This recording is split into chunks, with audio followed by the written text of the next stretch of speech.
Hi there, I'm Heidi with the Brilliant Dyslexic, and welcome to my new program called Copycats. Now, if you are dyslexic, you are really smart and really bright, but you may have some issues with reading. And those reading issues are just specific to reading and possibly writing and spelling, because spelling stinks, which is another program of mine I'm going to be starting. Spelling is really tough, really tough. But this program, Copycats, will actually help you with spelling. Now, we're going to be starting with just some letters and some sounds. And I know that you know these letters, and I know that you know these sounds. So I'm not trying to, diss your intelligence. What I am doing, though, is I consider myself like, a paver. So somebody who is coming in, and there might be some things that you have missed in your reading instruction, because the truth is that not every teacher that you have met knows how to instruct well in reading. And so every grade that you have been in, and if you're even just in second grade right now, your kindergarten and your first grade teacher may not have known enough about how to teach reading to readers. So what I'm going to do is I'm going to go back in and fill in the little potholes that your instructors didn't know how to teach. And if no matter what grade you're in, even if you are 75 years old and you have had trouble reading, I can still go in and fill in those little places on the road of your learning, and I can help you read better, because we know so much more about reading. So that's what I'm going to be doing. I'm going to be starting with just some letters and just some sounds. And I don't mean to insult your intelligence, because I know you're really smart.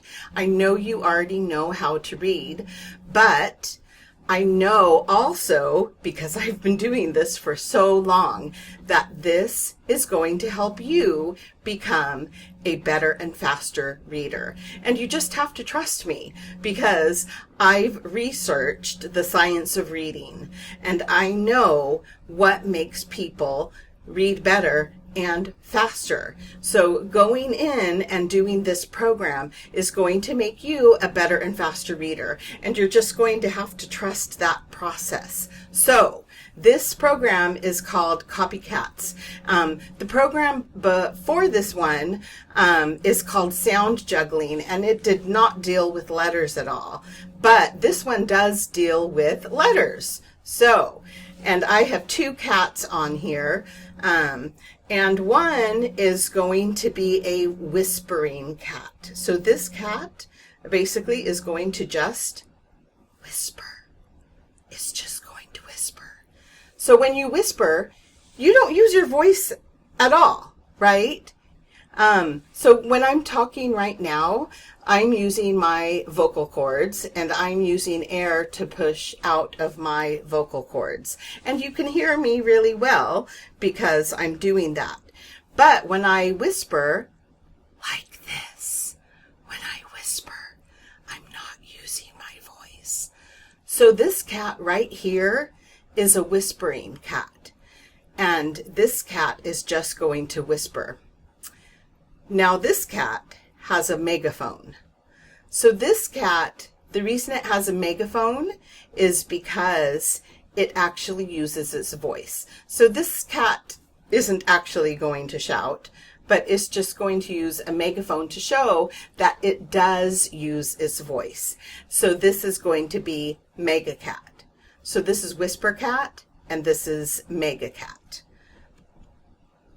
Okay, so some letters are whispering letters, and that is what is one thing that is never taught. So if you are dyslexic, you need to know more about letters and the sounds that they make and why they make their sounds, because there's some letters that are copycats and you need to know those letters. P is a whispering sound. So when you make the sound P, and I have pictures of making the sounds, you put your lips together and then you push some air out. So P, the sound you make when you make it is P, P, P, P, P, P. That's a whisper sound. I don't use my voice when I make that sound, right? So when I make that sound, I just put my lips together and a puff of air comes out. P, P, P. But when I make that sound, the mistake that teachers often make when they say that sound is they say P, P. There should not be an after that sound. The only sound that should be made when you make the P sound, the letter for the sound P, is P, P, P. That's a whisper sound. Okay. Now, the copycat for letter P is B.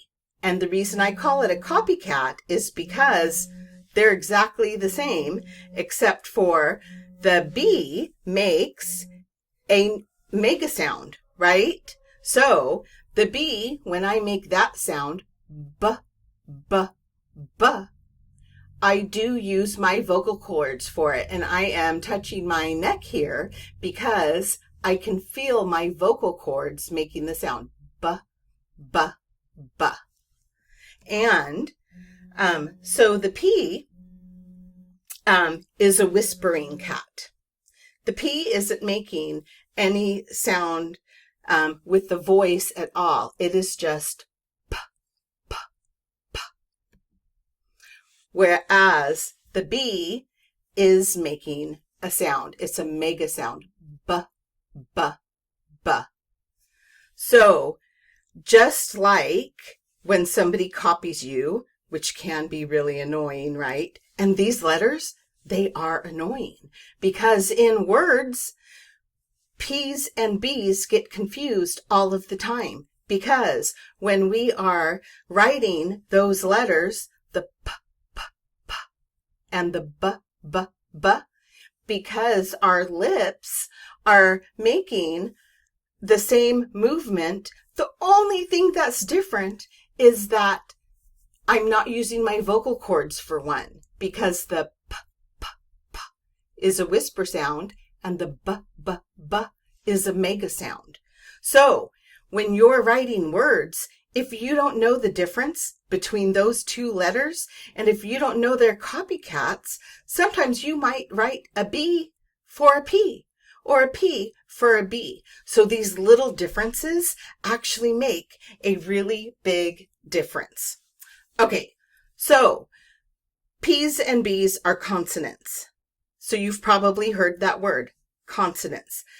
A consonant is when your mouth stops a letter somehow in your mouth. So P, your lips are stopping a sound. B, your lips are stopping a sound. Vowels are different. Vowels are when your mouth just lets a sound go. So our first vowel, and this card is orange because it shows a vowel, is I, for icky. Now, it's not a mega sound, but all vowels technically use vocal cords. So I did put a megaphone here just so you would know that vowels do use vocal cords. So I, icky, I.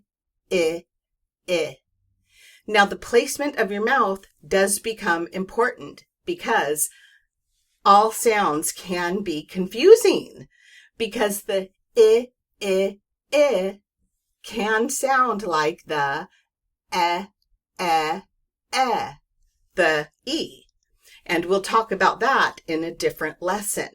But so that's why this program is so important, because you're going to learn how to feel the sounds in your mouth and how to feel those before you write them down on the paper. So it's important to know the differences between how the sounds feel in your mouth. So this is the sound I, icky, I, I. So notice what my mouth is doing when I'm making that sound. And I want you to notice what your mouth is doing when you make that sound. So now we can start putting some of this together, right? I, p, I, p, ip. I, b, I, b, ib. It's subtle, but different. So if I put all of them together, whisper sound, vowel, mega sound. P, I, b, pib. Ah, and I haven't taught this one yet, but p, ah, b, pob. And this one is mega sound, b, I, p, bip. And p, I, p, pip. Or two mega sounds, one on either side. B, I, b, bib. Okay, so just to review real quick, this is a whisper sound, p, p, p, and this is a mega sound, b, b, b. Okay, whisper sound, mega sound, and they're copycats because they're the same in every other way. The same formation in your mouth, except you just whisper it without your vocal cords, and the other you're making the sound with your vocal cords. Okay, here is the next one, and it is k, k, k, k, k, k.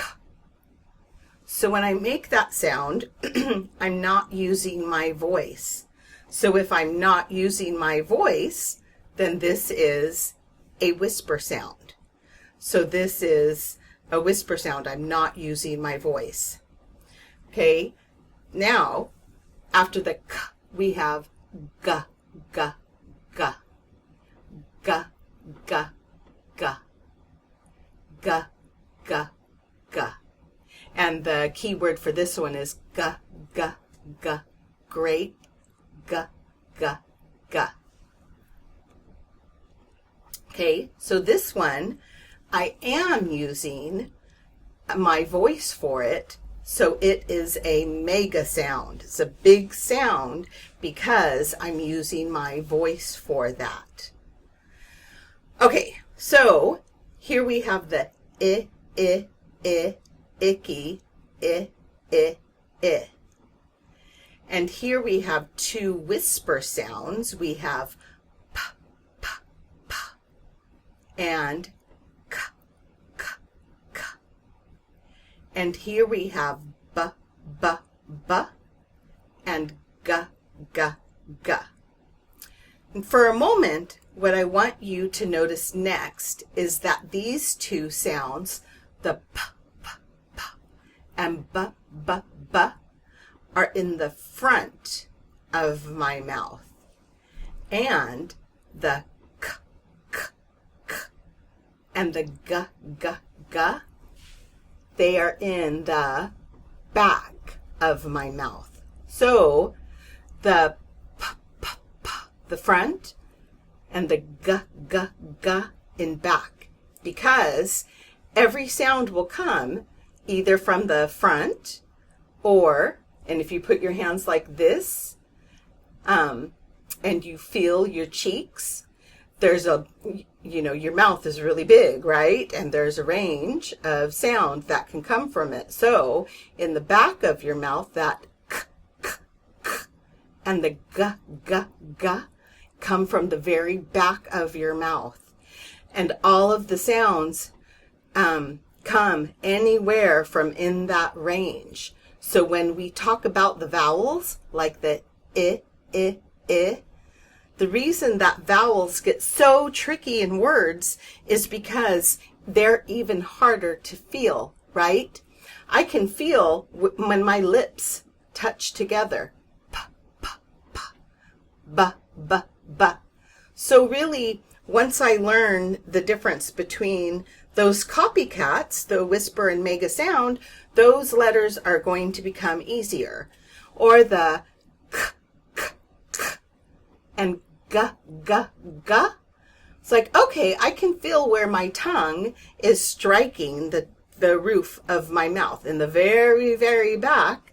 You know, it's kind of hard to feel, but once I start feeling that, I'm like, oh, that makes sense. But the my mouth, you know, isn't striking somewhere. So I have to be more of a detective. I have to really feel what's happening with my tongue. Where is it? What am I doing with my tongue when I'm making that sound? You know, where is it flat? Is it up to the roof of my mouth? I have to really feel in my mouth what is happening with all of those sounds. And then once I am feeling in my mouth what's happening, then I can attach it more easily to a letter. So one of the things I like to have you do when you see me doing this, is I'm making sure that I can feel more with my senses about what is happening in my mouth. And all of this, trust me, is going to make you a better and faster reader. It works. So here I have ib, ib. And then I have ip, ip. And then I have ik. So this is our new whisper sound, right? Ik, ik. And here I have ig, and this is our new mega sound, ig, ig. So here I have p, ib, pib, b, ip, bip, p, ip, pip, b, ib, bib, b-i-g, big, p-i-k, pick, p-i-g, pig, and that's our new mega sound. And then g-i-g, gig, and g-i-k, gick, g-i-p, gip, g-i-b, gib, k-i-p, kip, k-i-b, kib, k-ick, kick, k-ig, kig. And that's the letters and sounds that we are going to learn today. So remember, I know you know way more words than this, right? And I know you are super bright, and I'm just going in and filling in the things that you might not have been instructed in. So the big part about this is that your teacher may not have learned all of the reading instruction that you have needed to become a really good reader. So that's the key thing that I want you to get from these lessons, is that this is not your deficiency. We just haven't learned all of the things in teaching that we need to learn to get to you so that you could become so that you can become a really good reader. So keep up the really great work. I know you're really smart, and keep watching these lessons because they really will help. I hope you have a really excellent day. Take care. Bye.